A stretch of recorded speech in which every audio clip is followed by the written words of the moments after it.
great show today on Doing Lunch with Dan Abrams. So let's get going. We've got Dan, he's a man with a plan and a microphone in his hand. We're doing lunch, serving up food for thought. A dash of the news, a spring from the views, a strum of the music goes into the stew. I've got a hunch with Ready, get ready, put your hands together. Oh yeah, Doing Lunch with Dan Abrams on CochiseTalk.com. Now, let's hear it for your host, Dan Abrams. All right. Thank you. Thanks, Rick, and I'd like to thank everybody in our whole audience here for joining us today. This is the campaign season, and we are interviewing candidates for various offices. We come to you live from the Landmark Cafe, just outside the main gate in the historic Fort Huachuca, on the historic west end of all these beautiful Sierra Vista, Arizona. And we do have an open mic. So if you have any questions for any of the people that we're interviewing, please come on down, ask those questions, and they'll do their best to answer them. And if you have any questions after you've heard this interview, then you can tag me at dan@cochise.com, and I'll see that your questions get there.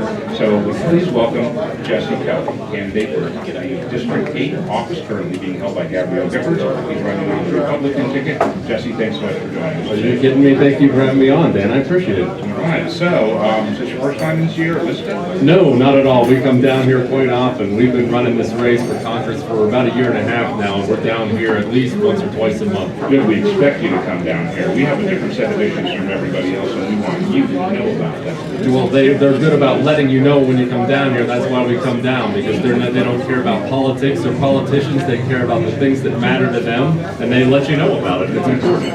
In no uncertain terms. So give us a brief bio. What do you know about? Sure. I'm a United States Marine Corps combat veteran. I led a squad of Marines during the Iraq invasion. I'm a husband and a father. I have a young boy, 19 months old, and another boy on the way due in September. Congratulations. Thank you very much. My wife and I are excited. I'm also a businessman, as you mentioned. I'm a project manager for a commercial construction company. Here, actually, we do work all over the West, but we do work in Tucson right now. That's where my base is. And I love this country, simply cannot stand by while Barack Obama and the other liberals in Washington rip it apart at the seams. So it's time to fight for it. Well, that's pretty specific there, and you're willing to give up a job that people would kill for, which is the commercial construction job that you do, and move to Washington and face down those guys? Well, sadly, there aren't enough public servants in public service right now, and that's what we're lacking in Washington. Of course, you know, having been in combat, quite frankly, Barney Frank or Barack Obama or Nancy Pelosi or Gabrielle Giffords, none of them are really all that intimidating. What we lack right now is a party. We lack people who are conservative and have a spine. That's what we're lacking. That's where the vacuum is in U.S. Congress right now, and that's what we bring to this race. It's time to take the fight to the enemy. There's a battle for the future of this country, and we don't need to play patty cake to win it. It's time to do battle. So what do you see the future of the country being? If you could wave a magic wand over it and for the next 10 years evolve into your ideal of what this nation should look like, what does that look like? Well, fortunately, we don't need a magic wand and we don't need a crystal ball. We only need to look at what the founding principles of this nation. We need to look at the United States Constitution. That's where it all ends. It is the supreme law of the land. This government has constitutionally mandated things it must do, and it's not allowed to do anything else. The federal government that thinks they have the authority to tell American citizens that they must purchase insurance or pay a fine and go to jail, that they must have certain kinds of light bulbs and windows and toilets in their homes. This is supposed to be a limited government. That was never what was intended. It is a recipe for poverty. It's a recipe for tyranny, and we will fight against it from now until the day we die. So you are a small government advocate. There's no question about it. The solution for the problems that ail this nation is not Republicans back in power. It's not Republican power. It's less power. That is the solution. If someone is running for office, especially federal office right now, and they're not campaigning on giving up their power, then they are doing something wrong. The solution is not to get Republicans back in charge. It's to get people out of charge of this nation. You know, there's certainly a movement in that direction. There's always a movement. There's always an undertone of that during any election, but it seems to have really exploded with the Tea Party and with Obamacare, if we can call it that. Do you see that it's going to take hold and we're going to move in that direction? It is taking hold. We see it in primaries across the nation right now, where good conservatives, not the party establishment, not the standard moderate yes man, where the outsider, the conservative, the new guy, that's who's winning these Republican primaries across the country. So we already see it taking hold. Half of the volunteers and staff members we have on our campaign are people who've never been in politics before. They're people who woke up one day, have said enough is enough, and they're getting involved in their government. We have, you can volunteer right on the website, votejessekelly.com, and it just, we spoon feed it to you. We need your help. We need phone calls. We need people to knock on doors, and people are doing it. Well, we have kind of a broad, overarching idea of how you look at the issues. Let's talk about things more specific. Let's talk about the Gulf oil spill and how that's being handled. Well, it's being handled poorly, but this is one of those few things out there that it's going wrong in this country that I actually don't think President Obama is at fault for. He's obviously not at fault for the oil spill. I don't think he pulled the plug on the well. I don't think he pulled the plug on the well. Do I think he could have provided some better leadership afterwards instead of using it as an excuse to try to pass cap and trade? Of course. I think the Army Corps of Engineers and other areas, they should have got out of the way of Bobby Jindal when he was trying to build berms and so on down there. But the focus right now needs to be on stopping the leak and cleaning up the oil, not on passing cap and trade, not on demonizing BP, who probably deserves it. But that doesn't need to be the focus right now. The focus needs to be helping the people. After the spill is stopped. That's exactly right. Stop the leak first and clean it up before we start attacking another private industry right now. People are hurting, their lives are being destroyed. We don't need to worry about using this as an excuse to expand government power again.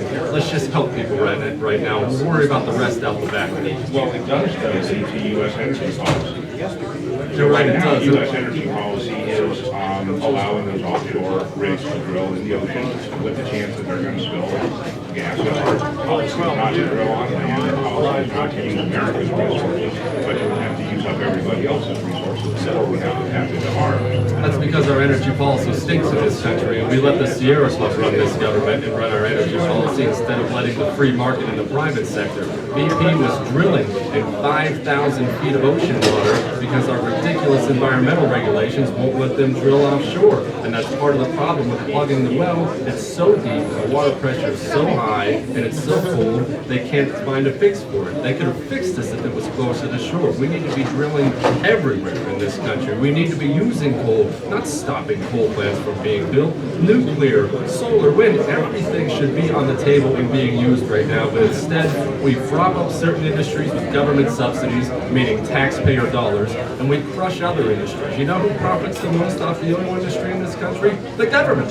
not the oil industry, because we pillage them, we tax them for all they're worth, and as a result, Americans pay too much at the pump, and we pay too much for our energy bill every single month. Our energy costs in this country are so artificially inflated because of the heavy hand of government, it's scary. So you favor complete deregulation of all energy suppliers? Yes. You trust them to do the right thing? No, I don't trust anybody to do the right thing. I trust them to do the profitable thing. Let's not pretend for 1 second that BP was some private capitalist industry. They threw in with the government long ago. They threw in with the environmentalists like John Kerry to try to set this going green policy. They ingrained themselves in the U.S. government long ago. So don't let your heart break for BP. I don't trust anybody to do anything but what profits them, and what profits an energy company is to provide energy at a low cost. That's what happens in the private sector. Make them compete with each other, make oil compete with coal, compete with nuclear in a private market, and that's what will bring down energy costs, not government. So you believe that if they were completely deregulated, that it would benefit the majority of Americans? No question about it. And once again, you trust them on those deregulations. Look at what happened to the banking industry. Once they were deregulated, they got a pretty good handle on everything going on in the country. They just about destroyed everything that this Republicans have tried to build for the last 225 years. And then when it started to come back, the only people profiting from it was them. So a couple things on that. First of all, to talk about the deregulation of the oil industry, or do I trust the energy sector? I trust the energy sector a lot more than I trust Nancy Pelosi. That's for one. Because by saying you want government involved, government regulating, you are saying you want want Nancy Pelosi to have a say-so in it. She should have no say-so. That's for one. For two, this banking industry and the housing bubble that burst, it didn't burst because of capitalism. It burst because the government got involved in capitalism and ruined it, as it always does.